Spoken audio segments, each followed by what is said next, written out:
Nah, ada satu wanita dari Mekah namanya Sulafah. Sulafah ini kebetulan dia seorang tokoh Quraisy, orang kaya di Mekah. Suaminya sama ketiga anaknya ikut berperang. Maka dia masuk di kancah peperangan. Waktu dia lihat pasukan Quraisy sudah menguasai medan perang, dia cari mana suaminya. Dia temukan suaminya meninggal, mati, terbunuh. Dia cari anak-anaknya, dia temukan anak-anaknya. Kebetulan memang disebutkan namanya dalam buku-buku sejarah. Ada Musaffi', ada Kilab, dan ada Jullas. Ya. Ketiga orang ini semuanya ternyata ditemukan sama dia terbunuh kecuali satu orang yang tersisa dari anak-anaknya. Kebetulan Jullas yang belum mati tapi semua tubuhnya darah. Maka Sulafah pun mengangkat kepala anaknya, ditaruh di pahanya. Kemudian dia mengatakan, siapa yang membunuhmu hai anakku? Siapa yang membunuhmu hai anakku? Maka Jullas karena sudah lagi sakarat tidak bisa ngomong, tapi ibunya terus mendesaknya. Akhirnya Jullas mengatakan, sesungguhnya yang membunuhku adalah Asim bin Thabit, dan dia pula yang membunuh kedua saudaraku. Maksudnya Musaffi' sama Kilab, gitu kan? Maka pada saat itu Sulafah seperti orang yang gila, karena ternyata dia tangkap ketiga anaknya meninggal di dalam Asim, dan kemudian dia juga tangkap berita kalau suaminya pun dibunuh oleh Asim. Maka dia pada saat itu berteriak di kancah peperangan sambil mengatakan, siapa yang bisa mendatangkan kepadaku kepalanya Asim, maka aku akan bayar dengan 100 ekor unta, plus lagi batok kepalanya itu nanti aku akan pakai minum khamr. Setelah minum khamr, na'udzubillah, aku akan isi dengan emas, penuhi dengan emas untuk dia, untuk pembunuhnya. Maka semua anak muda semangat pada saat itu. Orang Quraisy ingin mencari mana Asim. Tapi kebetulan karena muslimin sudah berlindung di atas gunung, mereka nggak bisa. Quraisy pun pulang, pasukan pun pulang semua. Tetapi informasi tentang dari Sulafah untuk orang-orang Quraisy, dan itu tersebar di seluruh suku Arab pada saat itu yang ada di sekitar Mekah, Madinah, di Jazirah Arab. Kalau Asim ini target utama, karena siapapun yang bisa membawa ke dia hidup atau mati, ya, kalau sudah mati pun tinggal kepalanya saja, maka tetap akan mendapatkan 100 ekor unta, plus lagi batok kepalanya setelah dibersihkan, ditaruh emas, ya, dipakai minum khamr sama Sulafah, ditaruh emas. Setelah itu maka emasnya dikasih kepada pembunuhnya gitu. Tersebarlah informasi tersebut. Tetapi tetap saja tadi saya bilang gejolak dari Sulafah ini, wanita yang tadi suami sama anaknya terbunuh besar. Terus saja dia kumandangkan setiap hari di Mekah, siapa yang bisa membunuh Asim, ya, maka akan saya berikan 100 ekor unta, dan juga akan saya penuhi batok kepalanya dengan emas, dan saya akan terus menghina Quraisy selama mereka tidak bantu aku untuk menuntut darah ini. Terjadilah sesuatu teman-teman sekalian. Kisahnya teman-teman sekalian, ada sebagian orang suku Arab datang, lalu mereka mengikrarkan syahadat di depan Nabi SAW.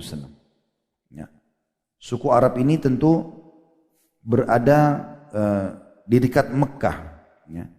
Dan mereka ini terdiri dari 3 suku yang masyhur, yaitu suku Ra'al, Zakwan, dan Usayyah. Ya.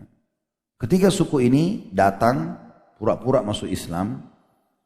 Ada utusan-utusannya, kemudian mengatakan, ya Rasulullah, kami masih baru masuk Islam, kami ingin orang yang mengajarkan kami agama. Utuslah kepada kami orang-orang sahabat Anda yang mahir dalam ilmu agama untuk mengajarkan kepada kami. Maka Nabi SAW pun mengutus 6 orang pada saat itu. Mengutus 6 orang dan menunjuk Asim bin Thabit sebagai pemimpin mereka. 6 orang ini adalah Asim bin Thabit bin Abi Aflah, tokoh kita ini. Kemudian ada Marthad bin Abi Marthad al-Anawi. Ini yang kedua. Yang ketiga Khalid bin Al-Bukair. Ini juga sahabat Nabi yang mulia. Dan ketiga orang ini mati syahid. Asim ibn Thabit radhiyallahu anhu mati syahid nanti di sini. Kemudian Marthad bin Abi Marthad al-Anawi, kemudian Khalid bin Al-Bukair juga sama, tidak mati syahid. 3 yang tersisa itu ditawan. Ke-6 orang ini diutus oleh Nabi alaihi salatu wassalam untuk mendatangi, ya, atau menemani suku-suku tadi agar bisa mengajarkan Islam. Mereka pun di tengah jalan tiba-tiba suku-suku ini mengatakan, sesungguhnya kami tidak masuk Islam dengan benar. tapi kami murni akan menjadikan kalian 6 orang ini sebagai tawanan. Maka serahkan diri kalian. Nah, pada saat itu ada 3 sahabat yang sepakat tidak mau menyerahkan diri sama orang kafir. Mereka tahu ternyata ini adalah para pengkhianat, yaitu Asim, sendiri tokoh kita bin Thabit radhiyallahu anhu, Marthad bin Abi Marthad al-Anawi dan Khalid al-Bukhair radhiyallahu anhu yang tidak mau menyerahkan diri. Dan yang paling mengotot adalah Asim, tokoh kita ini. Dia betul-betul mengatakan, aku telah bersumpah tidak akan setelah masuk Islam, tidak akan pernah, ya, agar tidak pernah Allah menyentuhkan kulitku dengan orang kafir. Jadi dia bersumpah begitu, dia minta kepada Allah agar jangan sampai dia tersentuh dengan orang-orang kafir. Akhirnya yang terjadi pada saat itu, Asim dengan temannya, ya, yang 3 orang tadi, Khalid bin Bukhair dan juga Marthad bin Abi Marthad, 3-tiganya sepakat. Kata Asim, saya demi Allah tidak akan menyerahkan diri saya, kita melawanlah 3 orang ini sampai akhirnya terbunuh mati syahid. Dan waktu itu kebetulan suku Hudzail tidak tahu kalau yang mana Asim. Mereka tidak tahu. Sampai akhirnya mereka mendesak 3 orang yang tersisa untuk mengakui. Ya. Akhirnya 3 orang itu ditawan dan mereka tahu dari 3 yang tersisa kalau ada Asim di antara salah satunya, dan ditunjuklah Asim itu.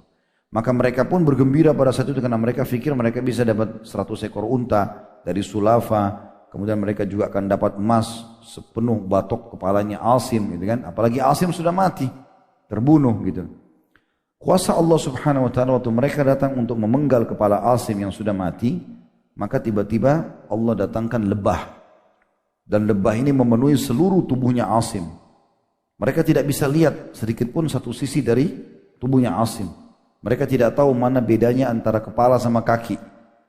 Jadi bukan lebah itu mengurumuni bentuk seperti manusia, tapi berbentuk seperti kotak. Sehingga mereka tidak pernah tahu yang mana kepala, mana kaki. Mereka tidak bisa itu. Mereka berusaha mengusir lebah-lebah itu, tidak pindah. Terbang sedikit kembali lagi. Jadi mereka tidak pernah tahu. Maka mereka berkata satu sama yang lain, biarkan dulu sampai sore. Mungkin nanti lebah-lebah ini akan pergi. Pada saat tiba sore hari, Allah datangkan banjir yang besar di lembah itu, kemudian membawa jenazah Asim radhiyallahu anhu entah kemana kuasa Allah Subhanahu wa taala. Akhirnya hajat dia sebagaimana Umar bilang tidak pernah lagi disentuh oleh orang-orang kafir.